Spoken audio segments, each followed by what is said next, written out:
Diisukan bangkrut usai banting setir jualan tisu, Musdalifah ngaku cari berkah. Isu kebangkrutan Musdalifah setelah bercerai dari Nasar dan menikahi Fadel Islami mencuat. Hal ini terjadi setelah Musdalifah terekam jualan tisu di TikTok. Namun kabar itu dijawab tegas Musdalifah dan menepis isu bangkrut. Sebelumnya, Musdalifah diketahui berjualan tisu dalam live streamingnya di TikTok. Hal itu pun membuat publik gempar hingga menduga mantan istri Nasar Sungkar itu bangkrut. Pasalnya, selama ini Musdalifah dikenal sebagai seorang pebisnis yang kaya raya. Dikutip dari YouTube Trans TV Official pada Sabtu 29 Juli, Musdalifah mengaku kegiatannya berdagang tisu hanya untuk cari berkah. Musdalifah pun enggan membeberkan berapa penghasilan yang didapatkannya saat menjajakan produknya dalam live streaming.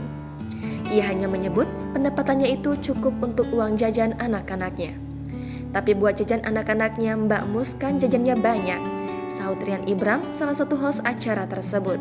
Mendengar pernyataan itu, Musdalifah pun tertawa. Tak kehabisan kata-kata, Musdalifah pun membalas pernyataan Rian Ibram itu. Kan anaknya banyak, ungkapnya. Disinggung soal dirinya mengalami masalah keuangan, Musdalifah pun dengan tegas membantahnya. Enggak apa-apa, enggak ada masalah keuangan. Semua orang kan pasti banyak masalah. Kita uang ditabung, dimakan kan lama-lama habis. Kalau kitanya enggak kerja gimana, terangnya.